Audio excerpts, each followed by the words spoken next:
in Disney for September 26th to October 2nd. Finally, into the spooky month.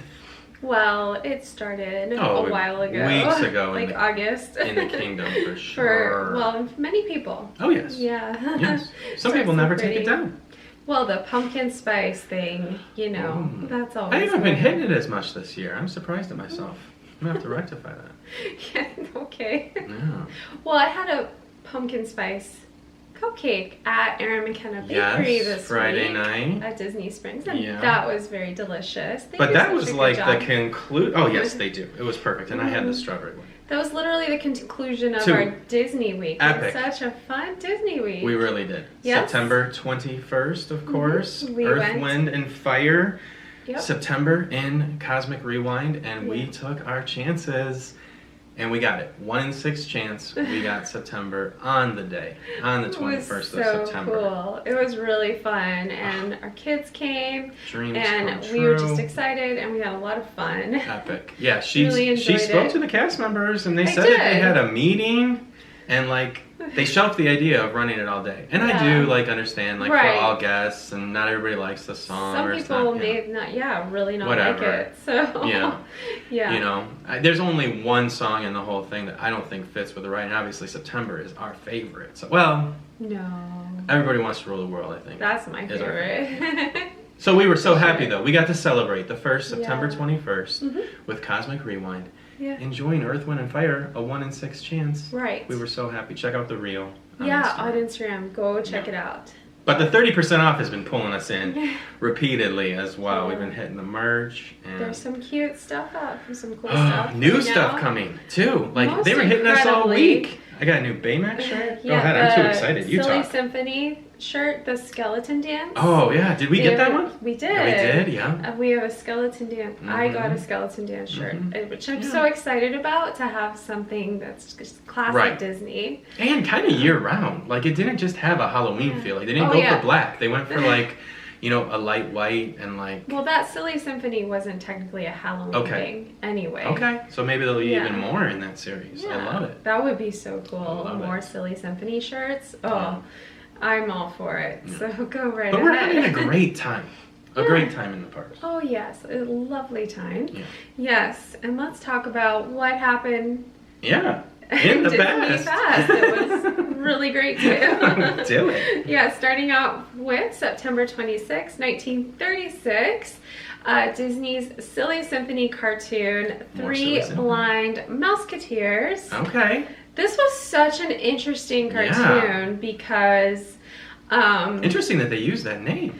Well, it was in 36, but go watch this cartoon, like what you can find of it, because it really has like the Rescuers feel to me. Okay. Even though Rescuers is in the 80s. Right. This actually got re-released, or on, not re-released, but on... Reissued? Well, on DVD and such, it was with it got re-released with the Rescuers. So, nice. So they nodded to it. So I think they acknowledged it. Wow. But yeah, you have the 3 blind mice, and then you have Captain Cat. There you go. And he's, you know, giving them a bunch of trouble for stealing all the food and causing all the ruckus. Cat's job. And his demise is interesting. So it's pretty intense. Check it out. It's not silly. Check out this cartoon. These 3 blind mice can take care of themselves. So they're pretty cute. And then moving on to 1903. Sound supervisor and designer engineer Robert O. Cook is born in Manitowoc, Wisconsin. There you go. Now, the reason I wanted to bring up Robert O. Cook is because he was just so good at his sound design. He got nominated for Academy Awards. But he was as well building systems. Go ahead. Well, he worked in various capacities from 1930 to 1971. He was nominated for 3 Oscars, and some of the things that he worked on were Make Mine Music, Cinderella, Lady and the Tramp, Old Yeller, Tonka, Pollyanna, Sons of Flubber, Bedknobs and Broomsticks. Okay.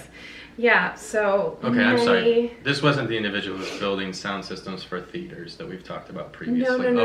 I apologize. No, it's just I just wanted to bring this up because so many times we skip the whole list of people who do so much, and we don't really realize, like, when you're sitting in a theater and they give you the list of everyone who worked on a film, and you're kind of like get onto the, the Easter egg or whatever, right? Yeah. Maybe you don't pay attention. That's fine. But as far as awards go, like, these people are highly talented. And Cook, was nominated for 3 Oscars for sounds, on some significant films. Cinderella, Lady in the Tramp. Yeah. Bedknobs and Broomsticks. That was incredible. Oh, she got that for her birthday, the new Bedknobs and Broomsticks backpack. Sorry, yeah. It's so cute. Bobbing along. Yeah. Through that new merch.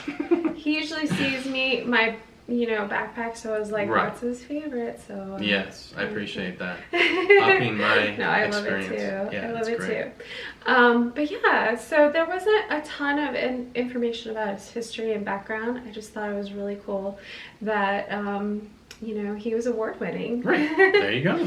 Yeah. And from Wisconsin. Yeah. There we go. There you go. And then moving on to September 28th, 1935, the Mickey Mouse short On Ice. Okay. This is precursor to some ice shows, perhaps. Very popular touring show, not for several years. Right. So this is Mickey and Minnie ice skating. Minnie's having trouble, and Mickey's trying to help her. And then Donald's along, so he needs to be rescued as well by Mickey.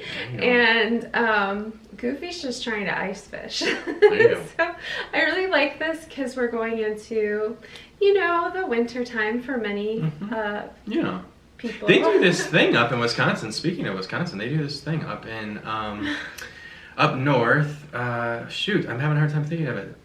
Sturgeon Bay. Yeah. They cut a hole into the ice with a spear, and they just wait for the fish and throw the spear right down in. It shoots out, and then like sturgeon fishing. It's so cool. Yeah. Yeah, Wisconsin. Yeah. Sturgeon Bay. Yeah, there you go. No, Goofy. Check out this one. Yeah, just like Goofy, right? But moving on to 1963. Now, this is really cool, too. An English teacher turned comic book writer and animator. Greg Weisman is born in Woodland Hills, California. Okay, so he's so cool. I just love that he was like an English teacher first, and then ends up moving over to do the comic book writing, but to work with Disney, really. So just an educator that had a second career in his dreams. With Disney. He received a bachelor's degree from Stanford University from USC, and what's great is he worked on one of our favorite series, or was like co-creator of it, Gargoyles. Oh, really? Yes. We love Gargoyles. Yeah. We watched it in its entirety whenever we had little babies. Yeah. Oh, absolutely. We love it. And there's more comic books. He's done like more stuff with it afterwards. Well, that's he really owned the first 2 seasons, and then apparently season 3 he disassociates himself with. But he was which I always say that show happened because of the success of the X-Files. Like there's so much like secret like society elements in it, and just it's so awesome. Just a great period piece. Originally talking about doing it, it was going to be a comedy. And the decision was made to make it more, this was Michael Eisner, time period, and there was more of a decision to make it like, so serious. He was making a lot of decisions at the time based on his teenage kids, he was listening to them. Sons. Son, okay. I remember that story, but, what, Alien? Alien Encounter. But he anyway, he was influenced by William Shakespeare, and a lot of the characters in Gargoyle are named after Shakespeare characters, and a lot of the themes and the things that he writes, like he's really loves Shakespeare. So I think that's cool to like see a comic book person and animator take after. He was an English teacher.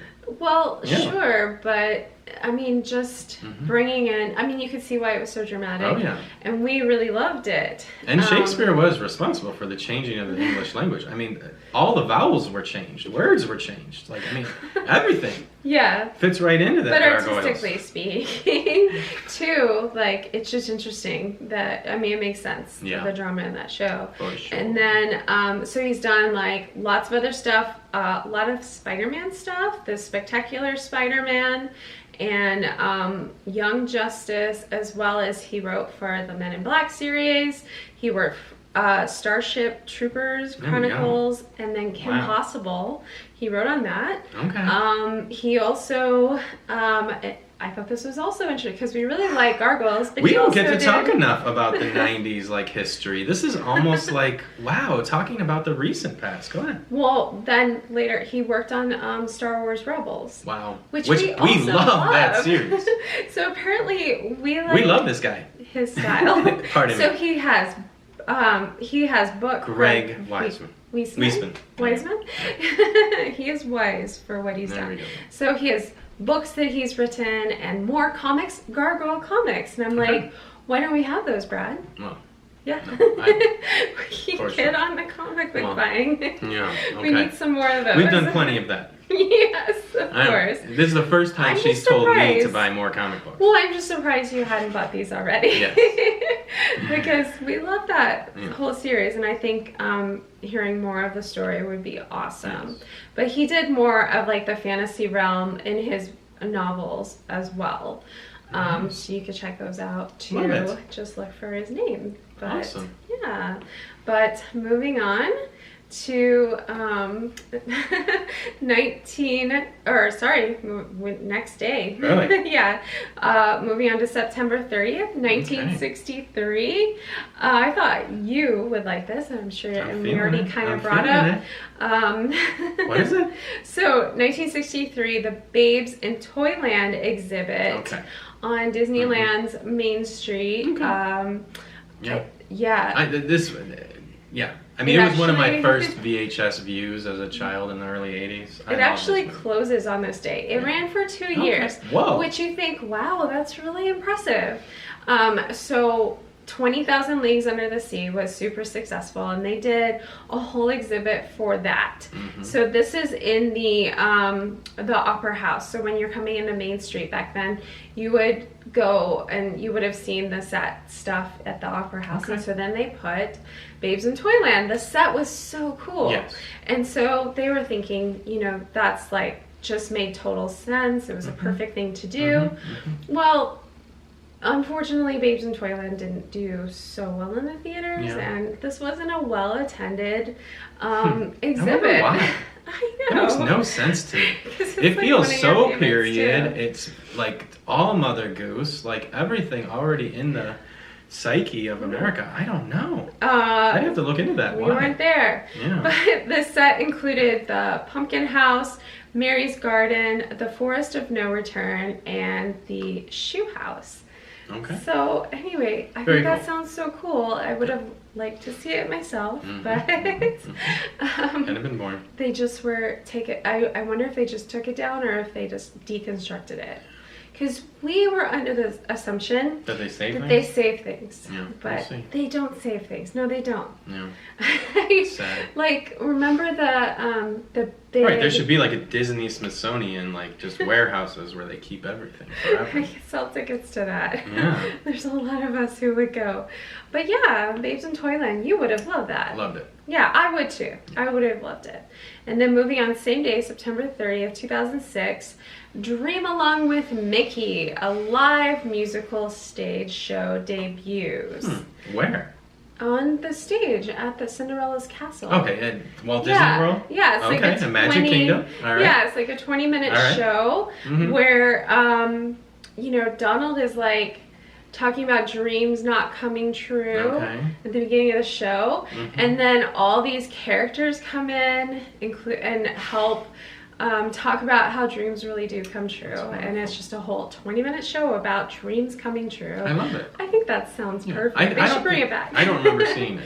No, I don't either. You've got like Cinderella, Aurora, Snow White, Captain Hook, and of course Peter Pan. I mean, you gotta talk about all that. The MK crew.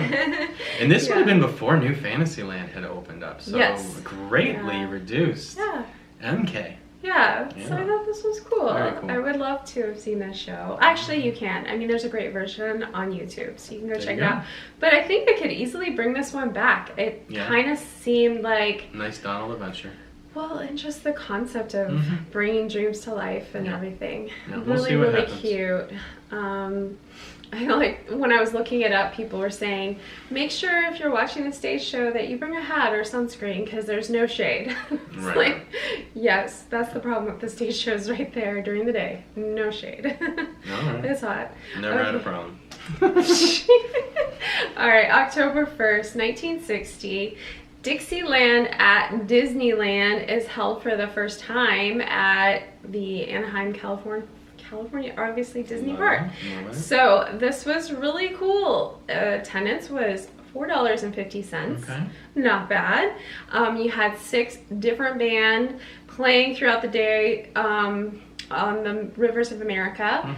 So their first time, they had like 6,000 jazz fans come to check it out. So I think operations manager was like, whoa, we didn't expect this. So music they did was such a part of things in the beginning. Yeah, well, and Walt loved music, and so all kinds of genres, you know, were represented. And so you had some big names like Bob Crosby and the Bobcats, Joe Darinsborough, Dixie Flyers, Teddy It'll be Buckner. really interesting to see what happens with the new stage at Epcot, like what they intend to do with that. Like, will the acts get more frequent? Like, will they still use the American stage? I'm anxious to see, like, music being more a part of things always. Like, that's one of the things that, like, I hate to speak of the competition, but Universal has a lot of groups, like current groups, like appearing and stuff at Universal, and I always like to see like a little bit more of it. Yeah, of course. Well, at this time, Dixieland Jazz was super popular. It was for 5 years till like 1960s That's what I'm to saying. 1965. 6,000 people descended. This actually ran until 1970, and then things were really changing. So they kind of pulled it out. I mean, honestly, I think it would be fun today to do like a whole like you got Dapper Day, have a Dixie Day. That'd be interesting. Dixieland Jazz Day. That sounds great. Lots of fun. And then moving on to, we're still on October 1st, 1986, the second major anniversary at Walt Disney World, the 15th. Oh my goodness. That's mine. That was my first trip. That's right. 15 years. Yep. So. And they put out some 15-year merch, like just in the last 2 weeks, like really cool. A teal shirt with like the 15 years logo. Yeah. Really getting it. So guests were greeted by a large Mickey Mouse clock in the courtyard. Okay. Outside the turnstiles, and then like every 15 seconds, a guest coming through the turnstile got a prize. Wow. And every day someone won a car or a cruise trip. That's insane. Yeah. What happened? Well,